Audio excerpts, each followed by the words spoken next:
आप लोग का स्वागत है आपका अपना YouTube channel AK coaching centre 800 में। हम लोग पिछले टॉपिक में सीखे हुए थे और समझने के प्रयत्न किए थे, समझे भी थे। उत्तल लेंस, अवतल लेंस, उत्तल दर्पण, अवतल दर्पण, F बराबर R/2, ये सारा कुछ हम लोग सिद्ध कर चुके हैं।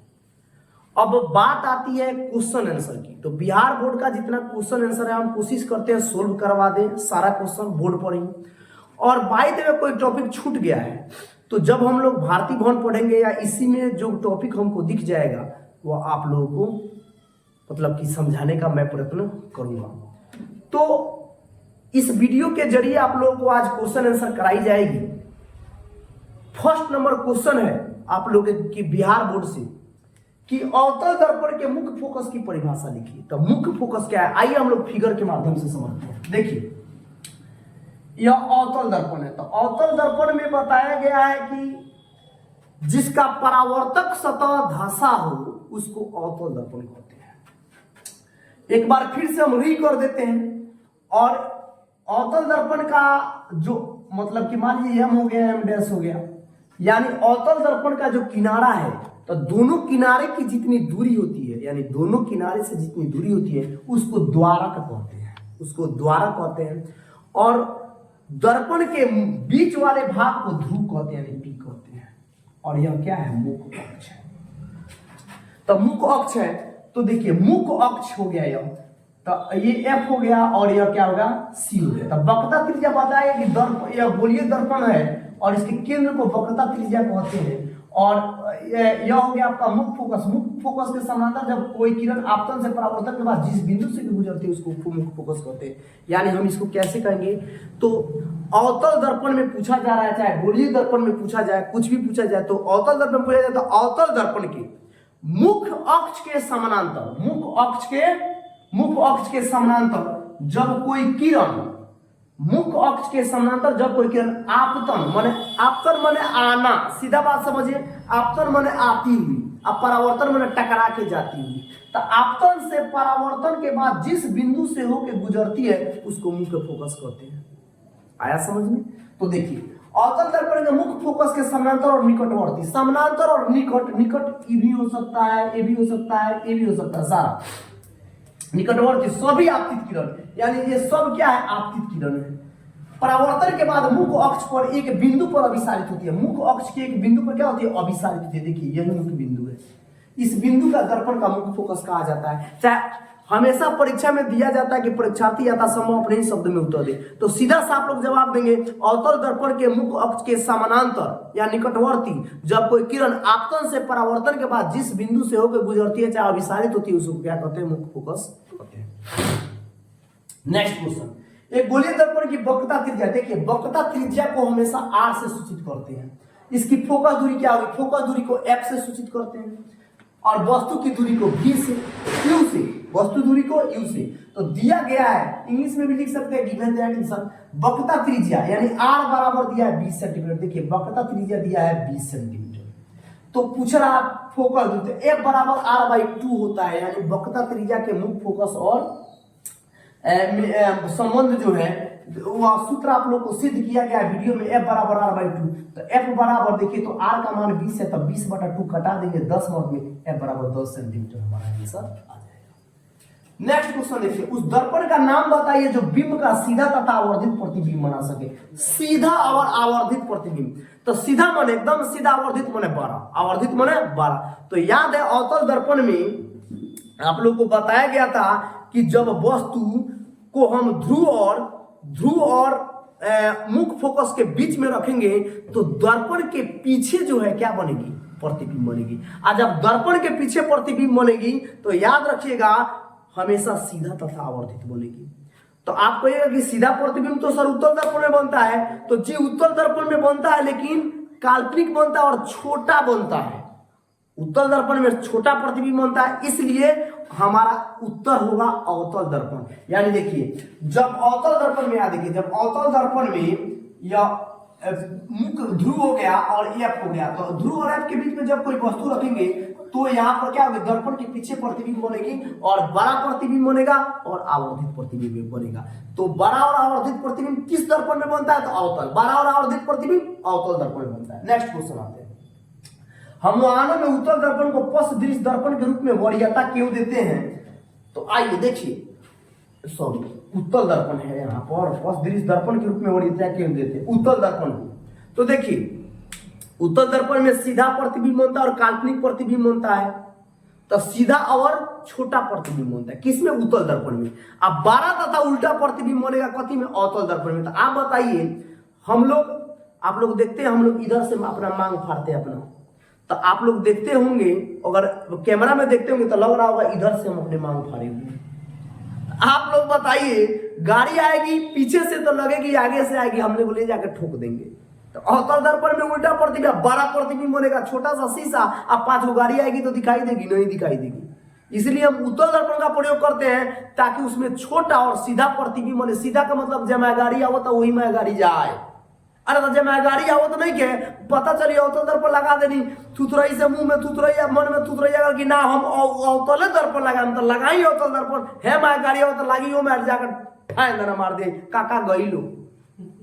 तो कहने का मतलब उत्तल दर्पण का प्रयोग हम इसलिए करते हैं कि दर्पण जो है मतलब उसमें छोटा और सीधा प्रतिबिंब बन सके। तो देखिए, अब उत्तर देखिए, हम वाहनों में बस वही क्वेश्चन है, बड़ा क्वेश्चन देख के मत के यही उतारे हैं, हम यही क्वेश्चन उतारे हैं। हम वाहनों में उत्तल दर्पण का पश्च दृश्य के रूप में वरीयता इसलिए देते हैं, देखिए थोड़ा सा इसलिए लगा दिए कि उत्तल दर्पण में हमेशा छोटा और सीधा प्रतिबिंब। उत्तर में हमारा यही है, बाकी क्वेश्चन को थोड़ा लंबा बनाने के लिए कि हम लंबा लंबा लिख सकता नहीं है, चलते इसको छापे हैं।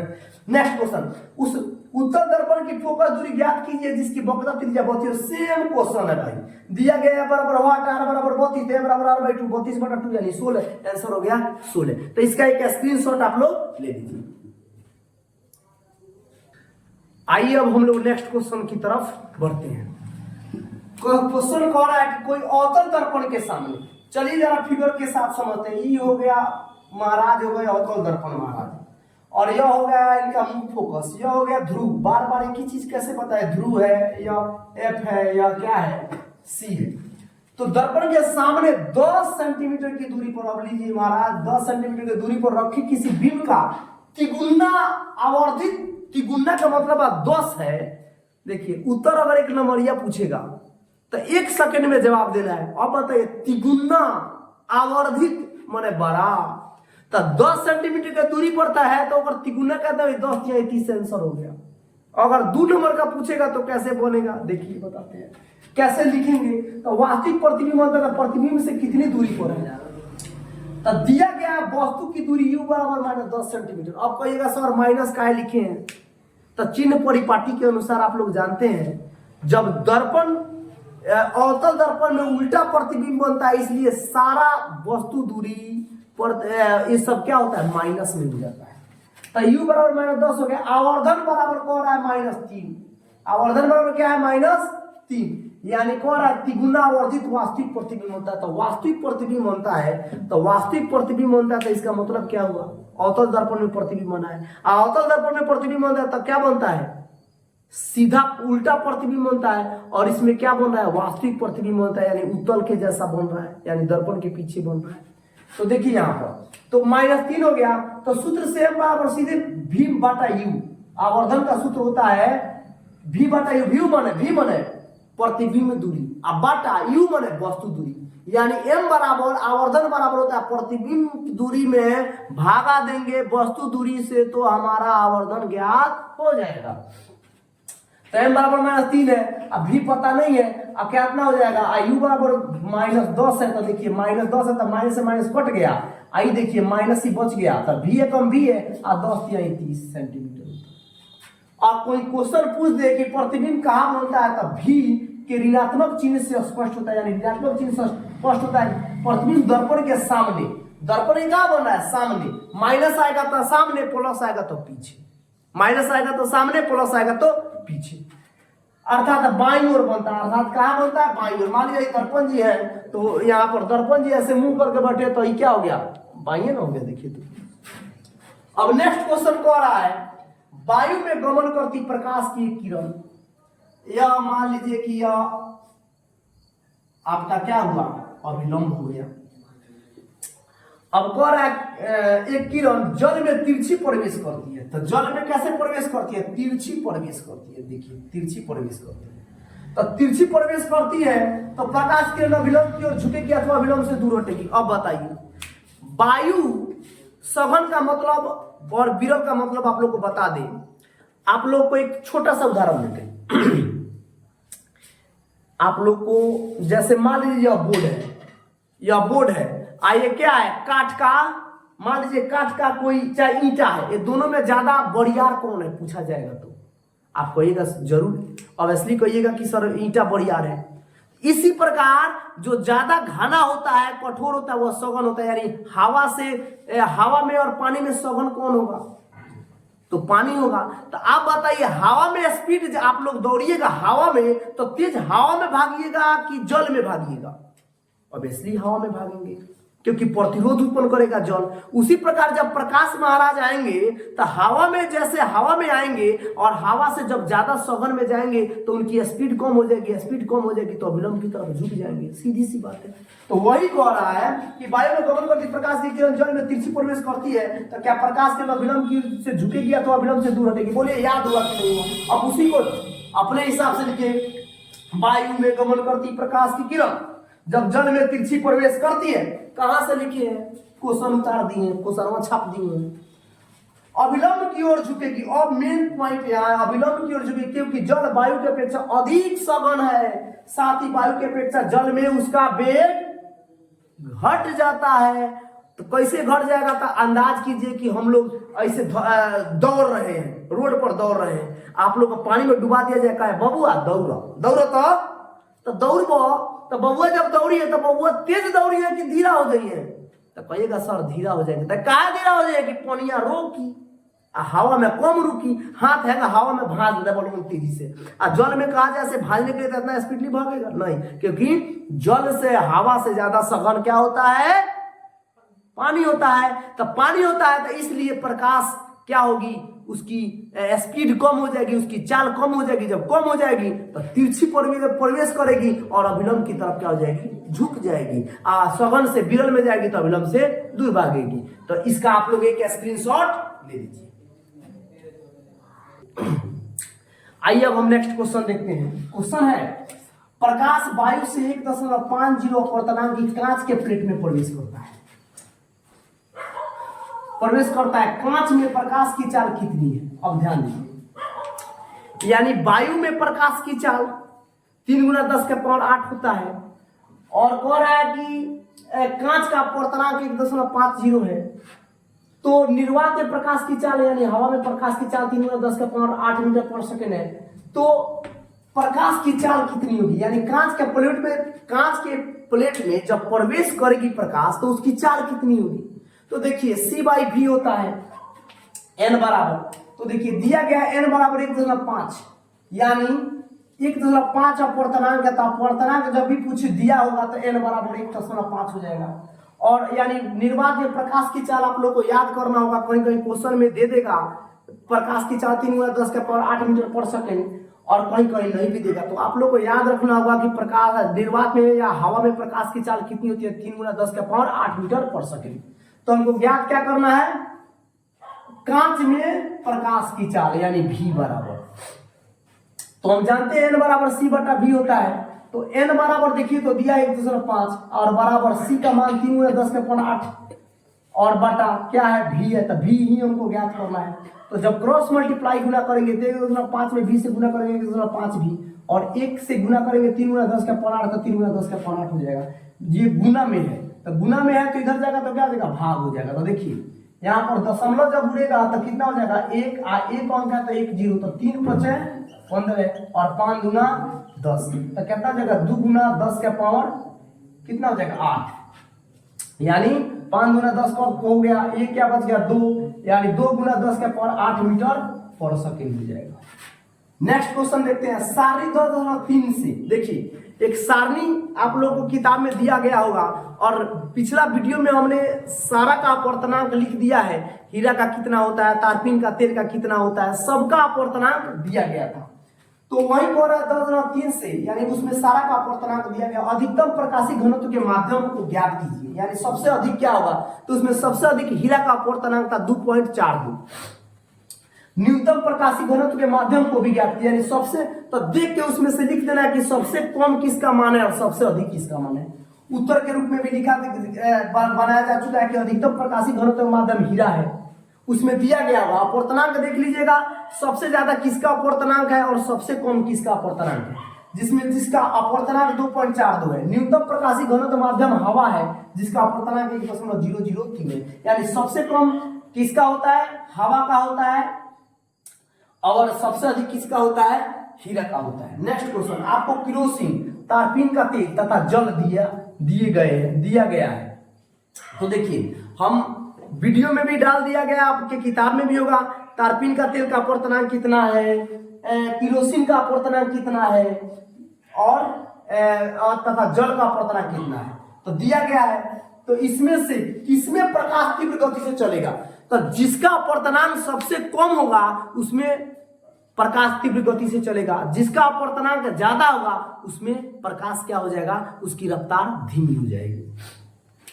तब दिए गए आंकड़ों का उपयोग कीजिए। तो देखिए दिया गया केरोसिन का अपवर्तनांक 1.44, तारपीन के तेल का अपवर्तनांक 1.47, इसको आपको याद करना होगा। जल का अपवर्तनांक 1.33। तो देखिए हम जानते हैं कि N बराबर C/V, अगर V ज्ञात करना है तो क्रॉस मल्टीप्लाई गुना कीजिए, NV हो जाएगा, NV बराबर C, तो V बराबर C/N हो जाएगा। अर्थात जिसका अपवर्तनांक जितना कम होगा प्रकाश उतनी ही अधिक चाल से चलेगी, इसलिए यहाँ जल में प्रकाश की चाल सबसे अधिक होगी। यानी कहने का मतलब ये है कि जिसका अपवर्तनांक कम होगा उसमें प्रकाश तेजी से निकलेगी, और जिसका अपवर्तनांक ज्यादा होगा उसमें प्रकाश क्या हो जाएगी, धीमी रफ्तार से चलेगी। तो अब इसका एक स्क्रीनशॉट ले लीजिए, हम नेक्स्ट क्वेश्चन पर ध्यान देते हैं। आइए अब हम नेक्स्ट क्वेश्चन देखते हैं। हीरे का अपवर्तनांक 2.42 है, इस कथन का क्या अभिप्राय है। तो देखिए हीरे का अपवर्तनांक 2.42 है, इसका मतलब हुआ कि इसमें जो है प्रकाश की वेग क्या हो जाएगी, धीमी हो जाएगी। यानी चूंकि हीरे का अपवर्तनांक 2.42 है, यही क्वेश्चन देखिए उतार दिया गया है, इसका मतलब है कि काफी अधिक है, बहुत ज्यादा, इसका मतलब है काफी अधिक है, इसलिए हीरा प्रकाश का सघन माध्यम है। यानी हीरा क्या है, सघन माध्यम है, अतः हीरा में प्रकाश का वेग बहुत ही कम हो जाएगी। यानी हीरा में प्रकाश की वेग जितना ज्यादा होगा, बताया गया है कि जितना अधिक अपवर्तनांक होगा उतना उसका क्या हो जाएगा, रफ्तार कम हो जाएगी, यानी उतना ही ज्यादा सघन होगा।